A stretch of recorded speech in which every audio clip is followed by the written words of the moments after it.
स्वरूप पासाढ्या क्रोधाकाराङ्कुशोज्ज्वला मनोरूपेषु कोदण्ड पञ्चतन्मात्र सायका निजारुण प्रभापूर मज्जद् ब्रह्माण्ड मण्डल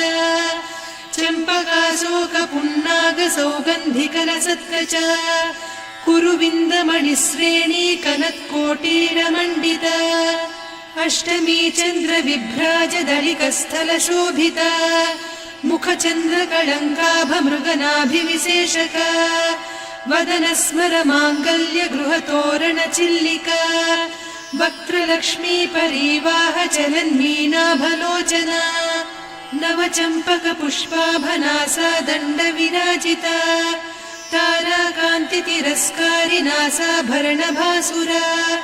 कदम्ब मञ्जरी क्लुप्त कर्णपूर मनोहर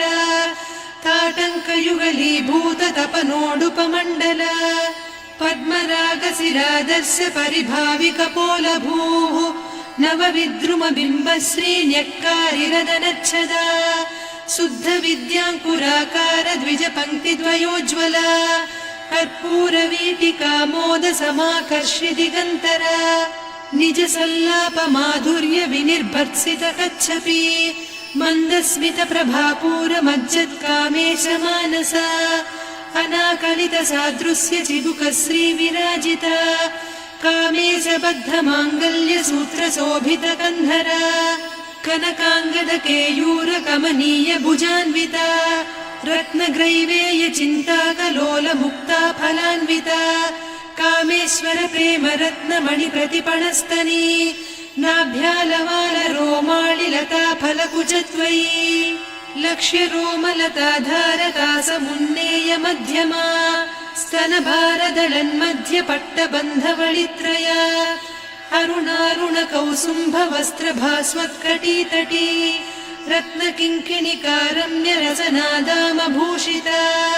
कामेश ज्ञात सौभाग्य मार्दवोरुद्वयान्विता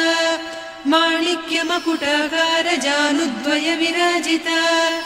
इन्द्रगोप परिक्षिप्त स्मरतूणा भजङ्घिका गूढगुल्फा कूर्म पृष्ठ जयिष्णु प्रपदान्विता नखदीधिति सञ्छन्न नमज्जन तमो गुणा पदद्वय प्रभाजाल पराकृत सरोरुहा सिञ्जानमणि मञ्जीर मण्डित श्रीपदाम्बुजा मराळी मन्द गमना महालावण्य सेवधिः सर्वारुणान्नवद्याङ्गी सर्वाभरणभूषिता शिवकामेश्वराङ्कस्था शिवा स्वाधीनवल्लभा सुमेरु शृङ्ग मध्यस्था श्रीमन्नगरनायिका चिन्तामणि गृहान्तस्था पञ्चब्रह्मासनस्थिता महापद्माटवी संस्था कदम्बवनवासिनी सुधासागर मध्यस्था कामाक्षी कामदायिनी देवर्षिगण संघाता स्तूयमानात्मवैभवा भण्डासुरवधोद्युक्त शक्तिसेना समन्विता सम्पत्करी समारूढ